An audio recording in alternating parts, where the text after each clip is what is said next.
어제는요, 이재명 전 대표의 부인 김혜경 씨의 선거법 위반 재판이 열렸는데요.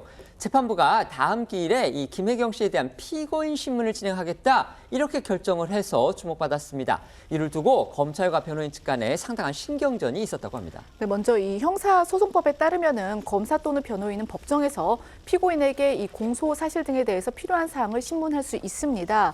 이에 따라서 이제 어제 김혜경 씨 1심 재판부가 다음 주 월요일 열리는 공판기일에 피고인 신문을 진행하겠다 이렇게 결정을 했는데요. 당초 이 김혜경 씨 측에서는 이 피고인 신문은, 그러니까 김혜경 씨에 대한 신문은 정치적 논란에 불을 지피는 것이다 라면서 김 씨가 경기도 법인카드 유용 의혹에 대해서도 수사를 받고 있는 만큼 불이익이 우려되는 상황이기 때문에 이 피고인 신문은 반대한다라는 뜻을 분명히 했다고 합니다. 하지만 검찰이 이 김혜경 씨의 답변 태도 등 추가적으로 확인할 부분이 있다면서 이 피고인 신문을 강하게 요구를 했고 재판부가 이를 받아들인 건데요. 재판부는 다만 이 김 씨 측이 반발을 하니까 이 피고인은 진술 거부권을 행사할 수 있다. 이 검찰의 신문 사항을 보면서 양측의 의견을 물어 적절히 절차를 진행하겠다라는 식으로 중재를 한 것으로 전해졌습니다. 김 씨 측으로서는요, 지금 재판정에 출석하는 것 그 자체가 부당하다고 생각하고 있을 겁니다. 그런데 또 검찰의 신문 대상에 대해서 사실상 타의에 의해서 여러 진술을 해야 하는 상황, 거기에 거부감 그리고 또 불만을 느꼈을 듯합니다. 지금까지 여러 차례 재판이 열렸지만요, 피고인 김 씨의 육성이 나온 적이 없었던 것도 또 사실입니다. 어떻든 다음 주 김 씨에 대한 피고인 신문이 진행되고 나면 이 선거법 위반 1심 재판 조만간 마무리가 될 것으로 보입니다. 김혜경 씨의 선거법 위반 1심 재판은 오는 25일 검찰의 구형과 변호인의 최후 변론을 끝으로 종결될 예정인데요. 통상 검찰 구형이 나오는 결심 공판 한 달 정도 뒤에 선고 공판이 열리는 걸 고려하면 이르면 다음 달 중후반에 1심 선고가 내려질 가능성이 높습니다. 하지만 선거법 위반 재판이 끝나더라도 아직 본안격인 경기도 법인카드 유용 의혹이 남은 상태인데요. 최근 김혜경 씨와 이재명 전 대표는 검찰로부터 소환 통보를 받아 출석일을 조율 중인 것으로 전해졌습니다. 어제 재판에 출석한 김혜경 씨는 검찰 소환 통보에 대한 입장을 묻는 취재진에 아무런 대답을 하지 않고 곧장 법정으로 들어갔습니다. 보고 오시죠. 네, 검찰에서 이재명 전 대표와 함께 소환 통보를 했는데 이에 대해서 한 말씀만 부탁드릴게요. 검찰 출석일은 언제라고 예상하세요?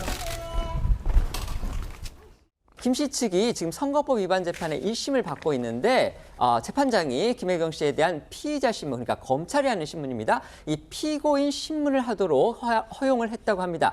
김 씨 측은 강하게 반박을 했고 그다음에 거기에 대해서 부정적인 그런 의견을 냈는데도 지금 재판장이 이렇게 결정을 한 겁니다. 자, 이 결정의 의미는 뭡니까? 일단 검찰 입장에서는 김혜경 씨의, 그러니까 피고인으로서 김혜경 씨의 어떤 답변의 태도 등을 볼 필요가 있기 때문에 피고인 신문이 꼭 필요하다 이런 강한 요청이 있었던 것으로 보이거든요. 근데 아마 재판부 입장에서는 관련 형사소송법 규정이라든지 여러 사안들을 보면서 피고인 신문을 결정한 것으로 보이기는 하지만 사실 김혜경 씨 측 변호인 입장도 저는 이해가 됩니다. 사실 지금까지 수사가 어느 정도 이루어졌을 텐데 지금 정치적으로 좀 어느 정도 좀 논란이 되고 있는 사건이기 때문에 굳이 피고인 신문을 통해서 정치적인 논란을 확대할 필요가 있는지에 대한 의문이 있는 것이고, 그리고 지금 현재 김혜경 씨가 또 다른 수사를 받고 있지 않습니까? 법인카드 유용 의혹으로 지금 소환 요청도 받아놓은 상태다라고 한다면 그런 여러 가지 수사 상황들을 봤을 때는 좀 불이익한 처지가 될 수도 있기 때문에 이 피고인 신문이 적절한지를 좀 고려해 달라라는 의미였던 것으로 보이고요. 아마 재판부에서는 진술 거부권이 있다라는 부분도 생각을 한 것 같습니다. 사실 김혜경 씨가 피고인 신문을 하더라도 본인에게 불리한 부분에 대해서는 얼마든지 진술을 거부할 수 있는 것이기 때문에 저는 검찰이 이 피고인 신문을 신청한 것 자체가 사실 크게 실익은 없다라는 생각은 들거든요. 과연 이 피고인 신문을 통해서 이 재판 과정에서의 크게 변수가 될 만한 이야기들이 나오기는 어렵다라고 본다면 이 신문 신청 자체가 큰 실익이 없는 것은 아닌가라는 또 생각도 듭니다. 그리고 피고인 같은 경우는 이제 위증, 그러니까 사실과 다른 얘기를 해도 사실 위증죄로 처벌도 받지 않는 맞습니다. 거죠. 그렇습니다. 그렇다면 이제 그러면 검찰도 무슨 어쨌든 의도가 있기 때문에 이거 신청을 했을 것 같은데요. 어떻게 생각하십니까? 아니 근데 공직선거법 위반이라고 하는 것이 기부행위 때문이잖아요. 그렇습니다. 이제 민주당 겁니다. 의원들한테 네. 밥 사줬다 부인들한테. 이런 얘기죠. 네. 자, 그런데 그게 사실은 경기도 법인카드 유용 의혹과 그 전체와의 곁가지에 불과한 그렇습니다. 거예요. 네. 그렇기 때문에 검찰로서는 당연히 경기도 법인카드 유용 의혹과 관련해서 김혜경 여사는 아직 조사를 안 했잖아요. 지금 조율 중이잖아요.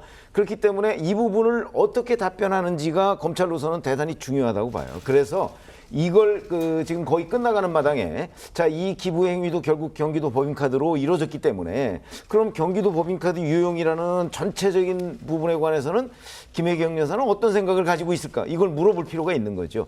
그래야 이제 실질적으로 법인카드 유용과 관련해서 김혜경 여사를 소환했을 때 이제 검찰로서는 뭐 대책을 세우고 뭐 하는 거와 저는 연관이 있다고 보기 때문에 뭐 이거는 뭐 법에 따라서 충분히 저는 피의자 신문을 할 수 있다고 보고 그렇기 때문에 재판부도 인정한 것 아닌가 이렇게 생각합니다. 네.